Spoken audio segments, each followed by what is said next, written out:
There we go. All else fails, turn on the microphone. Well, thank you all for being here today. My name's Frank Kuntz. I'm the mayor of the city of Wenatchee. We're going to hear from some of our friends in the medical community today. Dr. Peter Rutherford, David Olson's behind me somewhere, Barry Kling from the Health District, Steve Wright from the Chelan County PED, Mayor Jerrilea Crawford, and then myself. So I want to start with just a little bit of a personal story. Someone who, I'm 56 years old. I've been through a few events in my life. Maybe watching the man land on the moon and 9/11, and you remember where you were on certain events. And this is a time in our country's history where we need to do extraordinary things. And some of the folks in my generation don't know about those things. And so here's really a request from your leaders that there are things that we can do as a community to make us healthier and prevent this pandemic from spreading. And it's extremely important that we take measures now. And so it's our time in our community to do great things. We will come out of this, but right now it's time for us to take extraordinary measures. So I'm going to start by introducing Barry Kling from the Health District. He'll talk first. We'll go with Peter Rutherford after that from Confluence Health, and then David Olson. We'll hear a few words from Steve Wright, Jerrilea Crawford, and then I'll have some concluding remarks. So at this point, I'll turn it over to Barry Kling from the Health District. Barry? Thanks, Mayor, and thanks to all of you for being here. There's been a lot of great coverage locally and a lot of constructive coverage. I know for our part and that of other government officials we're working with here, it's very important to us to tell you the truth, and we're going to keep doing that. It won't always be pretty, but we're gonna keep telling it. The key message for me that is really a two-part message, and that makes it a little harder to get across because it's a mixture of calm and concern at the same time and willingness to act. On the one hand, almost everybody who gets this disease will be fine. They may get sick for a week or two, but they're going to come out fine. Almost everybody. And at the same time, people at higher risk, seniors and those with other health conditions, are much more likely to get sick, and there will be some deaths. We will lose some people we care about. So it is not something that we should freak out about, and yet it's not something we should blow off. It's very important, and the measures we'll be talking about here and in the future are things that will save people's lives. And in my opinion, doing these things really is our duty to each other and to ourselves and our families. It's a very unusual situation. We haven't been here in public health terms for probably over 100 years. And so it's something we all need to respond to.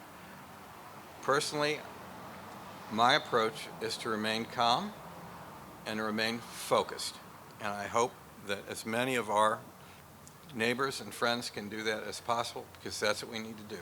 There are important things to do, and we need to focus on doing them and get it done.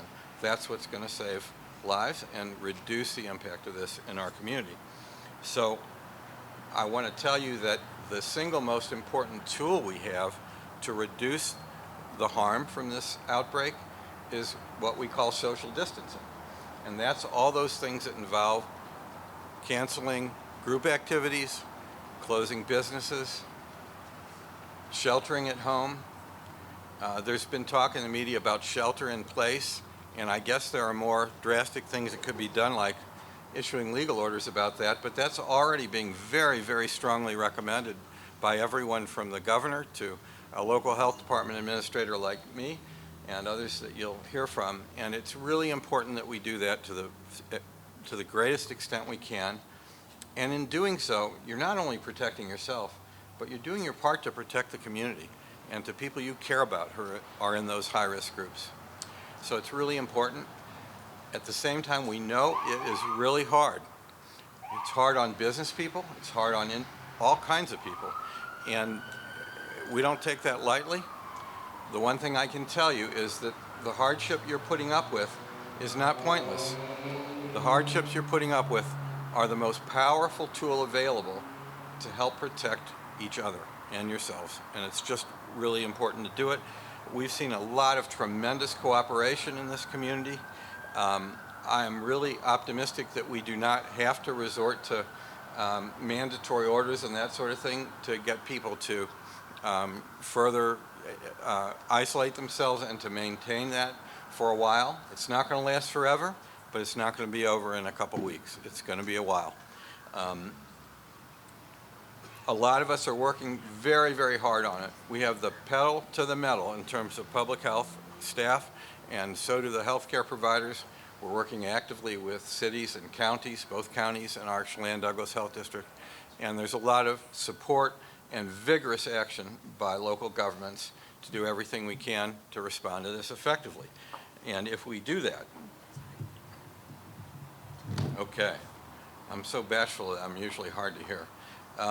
If we do that, it's going to make a difference, but we need to do it now. Early is the time to do this. Every case we prevent now or slow down will slow down many other cases downstream that would have resulted.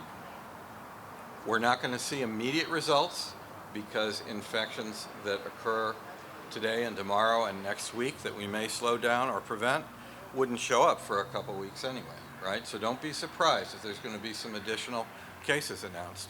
Doesn't mean this is futile. It just means that it takes a while for it to take effect. So I've taken enough time here, and I think we'll have opportunities for discussion and questions a little bit later. And thank you so much for listening.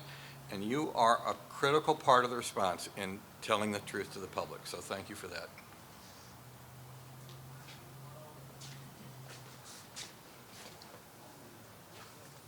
So I want to start by thanking Frank and Jerrilea for bringing this together, because I think it is really time for a community discussion and a community effort.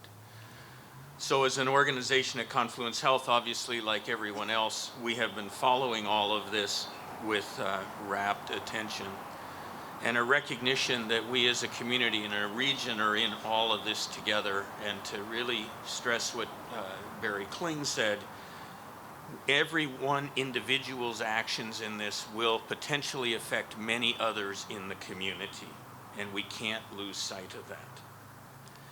There are indeed tremendous unknowns. I've never lived through anything like this before. And how long it's going to last, I don't know. But it will be many weeks, and how long it lasts is really going to depend on how we deal with this as a community. We've been following a lot of the expert recommendations, and that's what the changes that you've seen in our organization. So I thought I would at least let you know where we're at this point. So in addition, so at Confluence Health, we unfortunately had the one individual a couple of weeks ago who was hospitalized and has passed away with this disease. And in our screening over the last few days, we have had 2 patients come positive with that. 61 others over the course of the last 2 weeks that we've been intermittently testing are negative, and there are 308 pending samples out there. The other message I want to give off the bat is COVID-19 is not the only health condition in this city or in this region. All of the usual things like heart attacks and strokes and infections from other organisms are continuing. There are still people with diabetes, there are still people with high blood pressure, there are still people with asthma, and we need to continue all of those healthcare efforts, because we will come out of this and we will still be a community, and we're going to need to have healthy people in this community to carry us forward. So you've seen in our organization that we have made some changes. We have stopped all of our elective surgeries, and we've stopped all of the in-person office visits. That was in an effort to maintain the protective equipment, the personal protective equipment that we have, that we think we will need in the next few weeks, so that we have it to keep our staff safe. We need to minimize the risk of all of our doctors and all of our nurses and therapists and pharmacists and so on, so they can continue to work and take care of this community.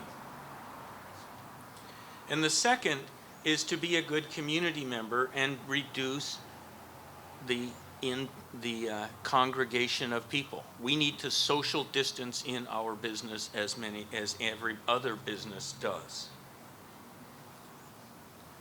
I wanted to say a couple of words about the testing and the community testing. So we set that up and we used it, and we did it not so much for any one individual's knowledge, because we don't have any treatment for this other than support once you get sick.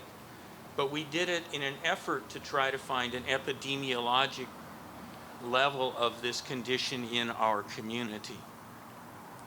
But we had to stop it because the availability of the viral transport media to take the sample after we obtain it and get it to the lab is in a critical short supply around the country, and there is no more of it.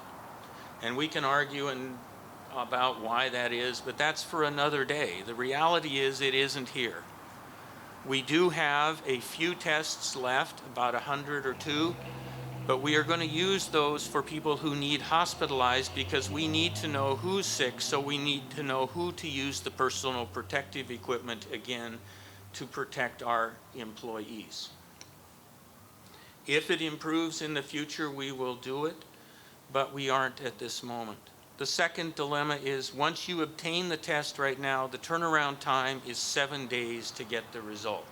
We have overwhelmed the test performing locations that are available, and that's not doing any of us any good. We have also started working with, and have worked very well with, I think, and had great cooperation from the local nursing homes, the assisted living facilities, the adult family homes, to be able to screen our more vulnerable populations about when and if an infection strikes in those facilities, with a goal to keep them in those facilities if we can, so that we don't fill up our precious hospital resources. We are also planning with the health department and with Dave Olson from Columbia Valley about where are the alternative beds going to be available. There are a multitude of options, and we are developing those both from a bed and infrastructure perspective as well as people. But staff is going to, the trained staff is going to be a very precious resource. So that really comes to the what can all of us do? And I just want to really echo what Barry said. In any infection, there are usually 3 things that you can use. 1 is vaccines, 2 is antibiotics or antivirals, and the 3rd is social distancing so fewer people get sick. We ain't got no vaccines and we haven't got any antivirals, so the only one we've got is the social distancing. And the epidemiologic models of this suggest 24 hours makes a gigantic difference once the organism gets started in this community. So the time to do this is long before we think it's really vigorously here. Because again, as Barry said, there's this funneling from everyone who infects somebody else and somebody else. And yes, we're going to do this, and it'll be 2 weeks, and we won't think there's been any difference, but that's when we'll see the thing flatten out, hopefully, if we're in time. The second is, yes, as Barry said, most of everyone will do fine, but most everyone who gets sick is potentially infecting others. And we need to not be selfish at this moment, and we need to think about the community from a health perspective. And I just want to, at the end, just thank our staff for all of the work they've been doing, working long hours, spending tremendous amounts of time and emotional energy and knowledge trying to do the right thing for this community, because we will get through this and the sun will come up every day, and we will be, I think, a better community for this once we're out of it. So thanks, Frank. Thanks, Peter.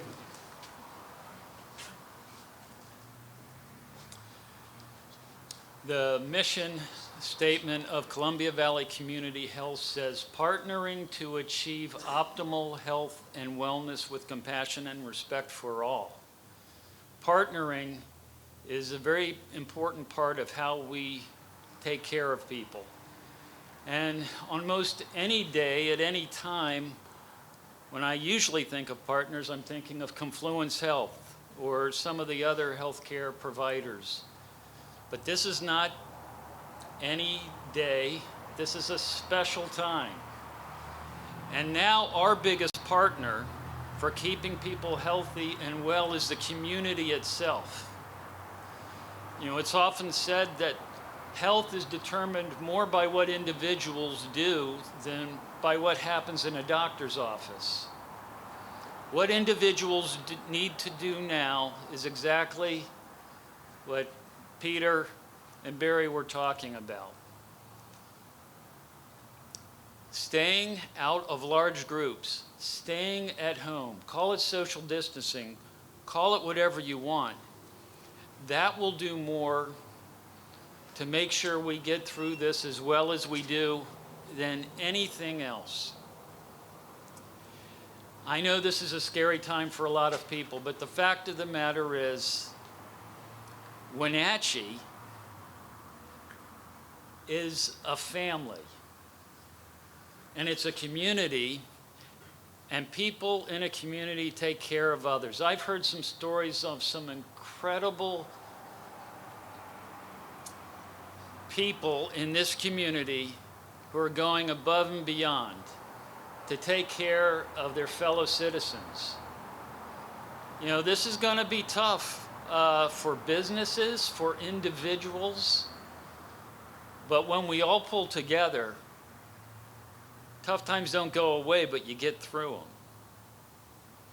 I think the city of Wenatchee, the city of East Wenatchee, the folks who are making sure that there's electricity going on or that something works when you plug it in or that water comes out of a tap.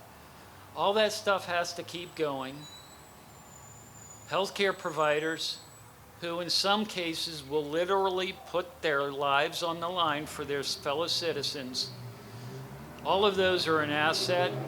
We need to make sure we're doing what we can to make sure those people can continue to take care of us.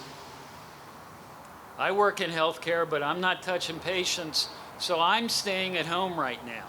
I'm working from home, and if there's any possibility of you being able to do the same thing, then I certainly hope you do your part. Social distancing is the new term, and it's not going to go away.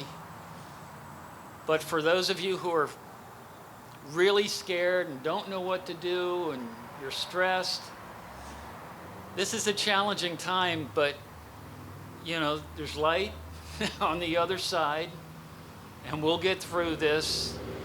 We'll just get through it better if everybody does what they can do. Thank you.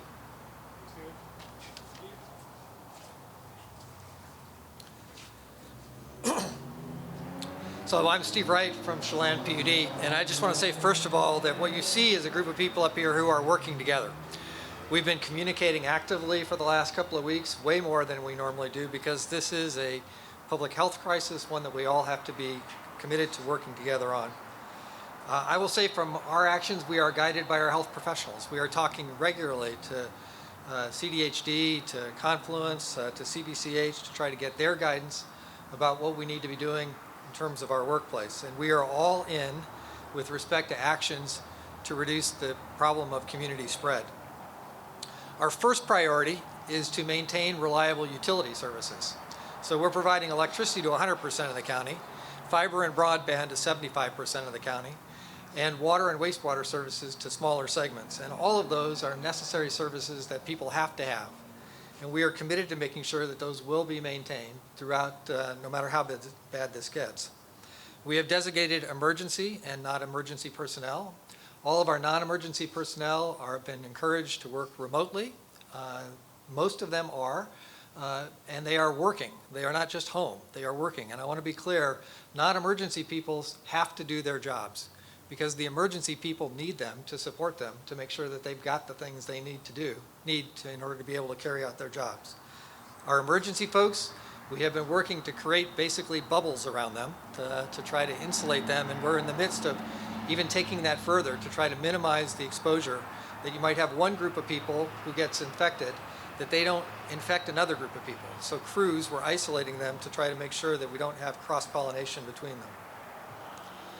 But we don't just have the decisions to make with respect to providing services, we also have the impacts on our customers with respect to bills and shutoffs. I will tell you that as of last week, we had cut off all shutoffs. We are not shutting off people with respect to not paying their bills. And we have eliminated late payments right now. I believe that just to show how closely to work together, this is the first time I think the mayor has ever given me the authority to speak for the city of Wenatchee. But I understand that the city has also eliminated cutoffs and will be eliminating, and has eliminated late payments. We understand that there are two crises here. Crisis number one is with respect to protecting public health. And we are all in with respect to trying to make sure that we're providing the utility services that are necessary to protect public health. Crisis number two is a cash or liquidity issue that this community and communities across the country are going to face. And we are committed to thinking through our role to make sure that we are addressing both of those questions, working with our partners up here on this stage.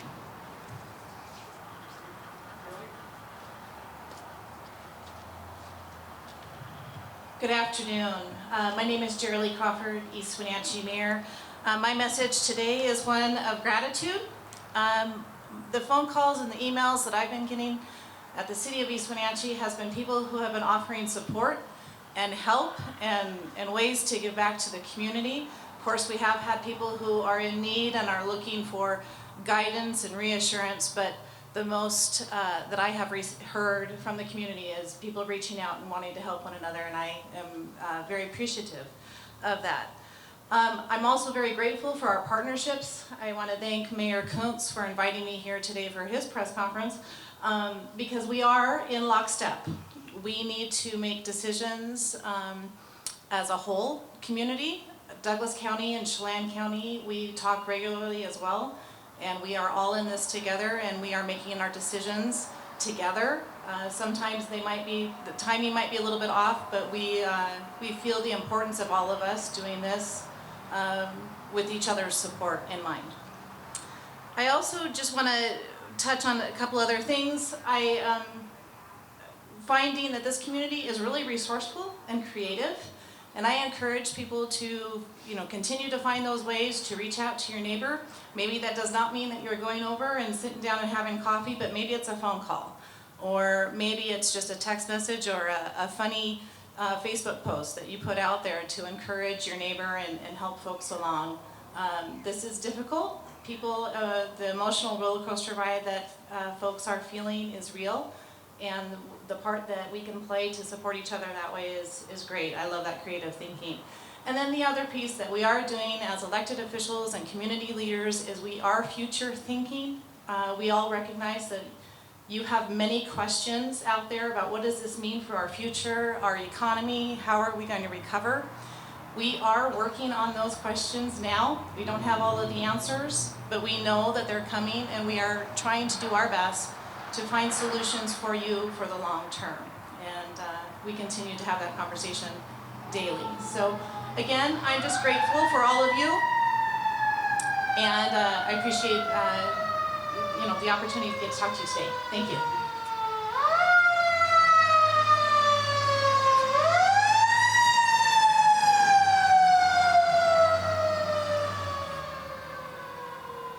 Always good timing with our folks from across the street, so they're obviously off to a call someplace.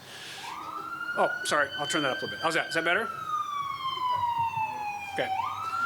So I'll have some concluding remarks, and then if you have any questions for any of the folks behind us, they'll have some time to answer some questions. I would just like to say a couple of things. I think first and foremost, social distancing, we can't tell you how important that is. I personally have not done as good a job as I should have done over the last week of making sure that I'm doing that. That changes today. It is absolutely the one tool we have in our toolbox to be able to help the spread of the coronavirus and doing our part in our community. It's easy for us to look internal and say, woe is me, I've lost my job, the business that I've developed for the last 20 years has to close for a while. I understand that, and I hear that from our community.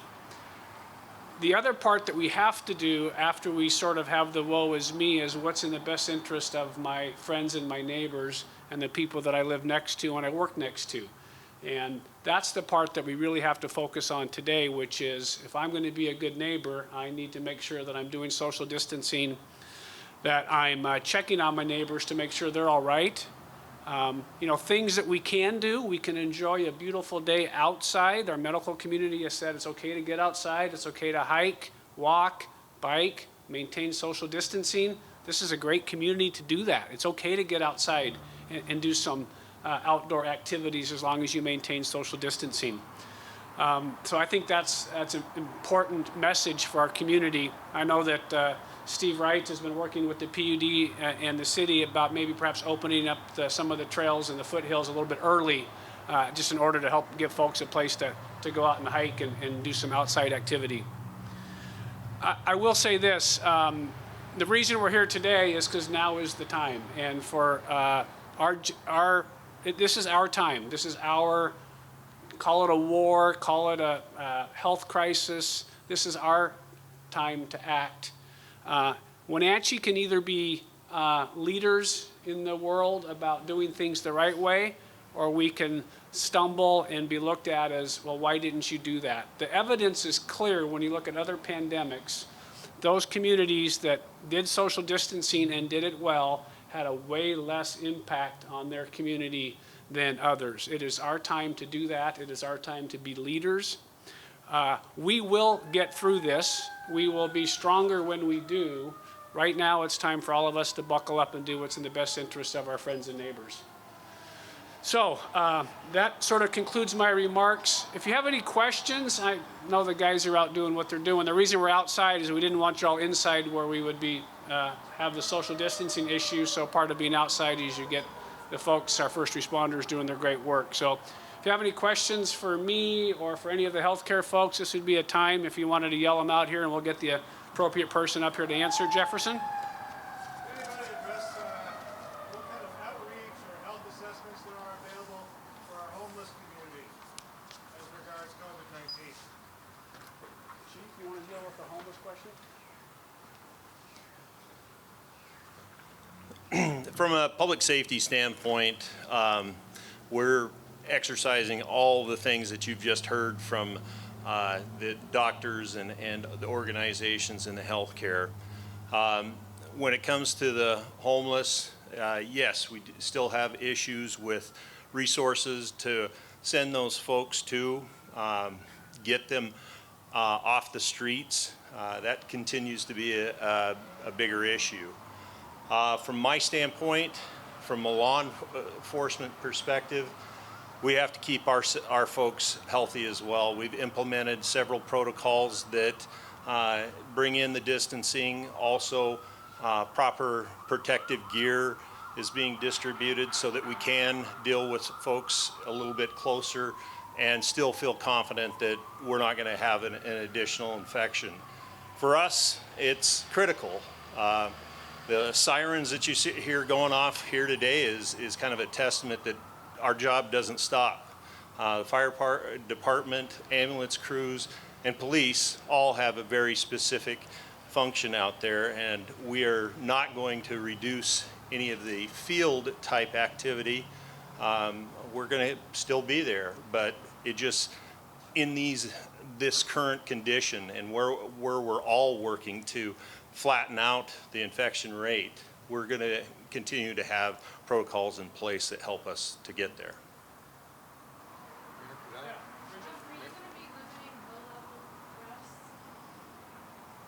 So some of that has already occurred from a jail standpoint.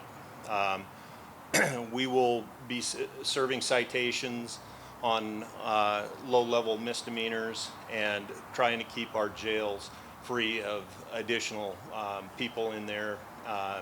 It's a confined space.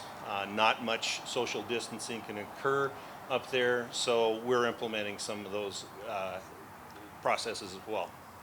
How does enforcement work for making sure that businesses do stay closed if they're closed? Well, luckily, our citizens and our business owners are really stepping up.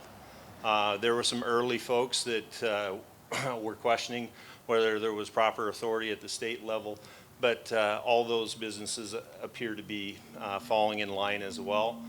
That's just an additional increase to our workload if we're having to deal with those businesses that aren't closing down and doing their part. So we really appreciate those businesses that have really stepped up, taken this seriously, and done their part.